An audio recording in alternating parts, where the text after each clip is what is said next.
Assalamualaikum warahmatullahi wabarakatuh. Alhamdulillah kita bisa bertemu lagi dalam kesempatan kali ini, walaupun hanya secara online. Semoga tetap hikmat ya semuanya. Perkenalkan, nama saya Mentari Aprilian, NPM saya 1950219. Saya dari jurusan Pendidikan Ekonomi Universitas Pasundan. Saya di sini akan menyelesaikan tugas bahasa Indonesia yang berupa presentasi ilmiah. Nah, di sini saya mengambil tema mengenal virus corona. Teman-teman sebagian mungkin udah pada tahu ya apa itu virus corona, dan mungkin ada juga yang belum benar-benar paham tentang si virus corona ini. Nah, untuk itu saya akan menjelaskan kembali apa itu virus corona. Jadi, virus corona adalah sebuah keluarga virus yang dapat ditemukan pada manusia dan hewan. Nah, sebagian virusnya itu dapat menyerang manusia hingga menyebabkan berbagai penyakit seperti flu atau bahkan yang lebih menyeramkan lagi seperti SARS, terus MERS. Nah, buat kalian yang nanya gimana sih virus corona itu sebenarnya menyebar itu kayak gimana, kita lihat dulu dari kasus MERS dan SARS terlebih dahulu.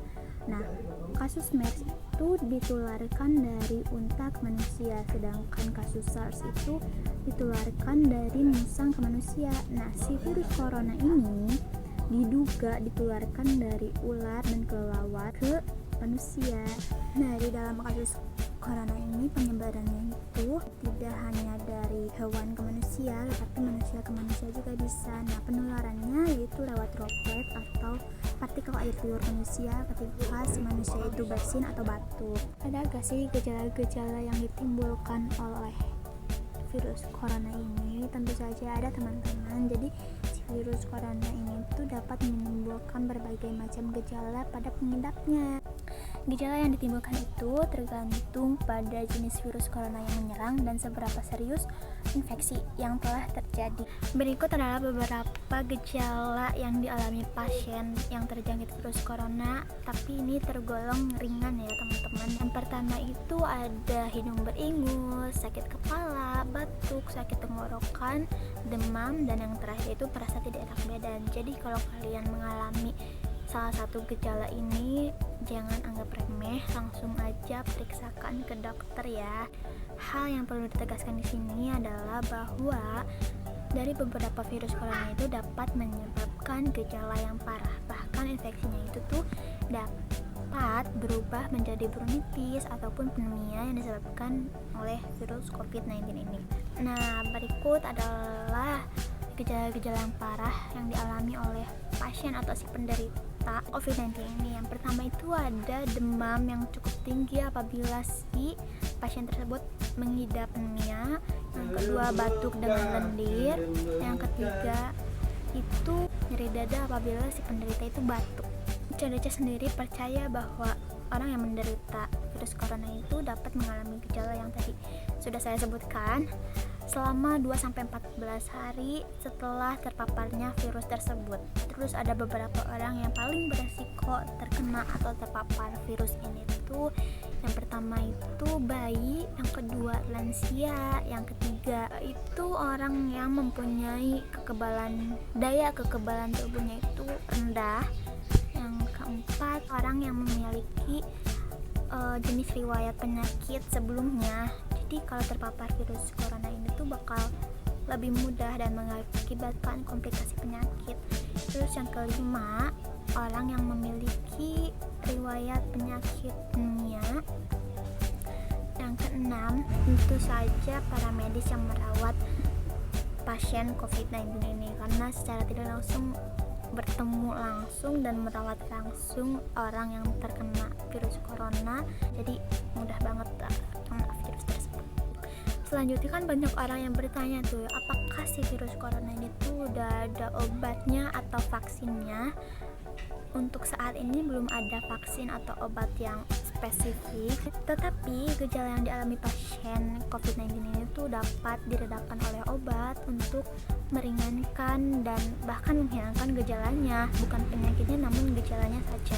Dan pengobatannya pun harus berdasarkan kondisi klinis pasiennya itu sendiri. Jika belum ada obat atau vaksin yang untuk menyembuhkan penyakit ini, lantas apa yang harus kita lakukan untuk mencegah atau melindungi diri dari terpaparnya virus ini? Hal hal yang harus dilakukan untuk melindungi diri itu yang pertama ini, terapkan physical distancing atau jaga jarak.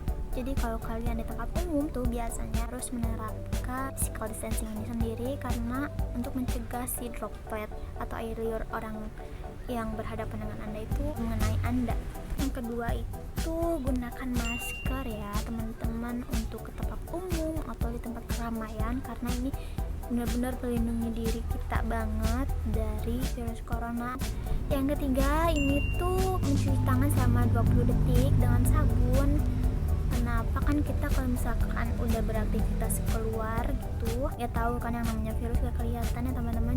Nah untuk memaksimalkan kebersihan tangan kalian wajib banget pakai hand sanitizer. Nah untuk memastikan apakah kuman-kuman itu udah benar-benar pergi atau belum, pakai hand sanitizer yang beralkohol minimal 60%. Dilarang banget menyentuh wajah ketika kalian belum mencuci tangan atau menggunakan hand sanitizer karena tangan itu gudang kuman, mungkin saja si virus itu menempel di tangan kalian dan jika terkena air liur kalian itu bakal terpapar. Tutupi mulut Anda ketika batuk atau bersin dengan tisu. Kalau nggak ada tisu, dengan menggunakan sikut kalian. Contohnya seperti ini.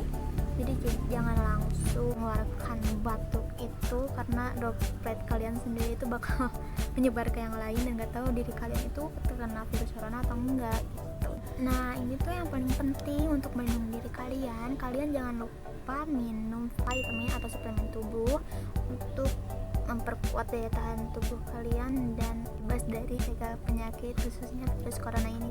Apakah kita harus panik untuk menghadapi ini semua? Seperti yang kita tahu bahwa virus corona itu belum ada obatnya atau vaksinnya secara khusus atau spesifik.